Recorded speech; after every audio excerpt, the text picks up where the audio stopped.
বিভিন্ন জায়গায় আমরা বিভিন্ন ক্ষেত্রে নারীদের প্রতি বৈষম্য এখনো চলমান এবং বিদ্যমান দেখতেছি।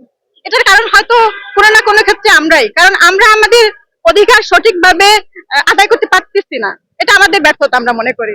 এই ব্যর্থতা যদি ঘোচাতে হয় তাহলে বিশ্বের, বাংলাদেশের সকল নারীকে ঐক্যবদ্ধ হয়ে তাদের অধিকার সুনিশ্চিত করতে হবে। আমাদের বেগম খালেদা জিয়া আপসের নেত্রী, তার দিকে যদি আমরা লক্ষ্য করি, তিনি কিন্তু আমাদের জন্য একটা পথপ্রদর্শক, আইডল, ঠিক আছে। তার দিকে যদি আমরা তার দিকে তাকিয়ে যদি আমরা সবাই ঐক্যবদ্ধ হই, তার দিকে তাকাই, তার যদি নেতৃত্ব আমরা মানি, তাহলে কিন্তু আমরা এই বৈষম্য দূর করতে পারি। বিগত দিনের ইতিহাস দেখলে দেখা যায় বিগত 17 বছর কিন্তু আমাদের আপসের নেত্রী কিন্তু তার অধিকার লড়াইয়ে, বাংলাদেশের জনগণের অধিকার লড়াইয়ে, গণতন্ত্রের লড়াইয়ে সোচ্চার ছিলেন।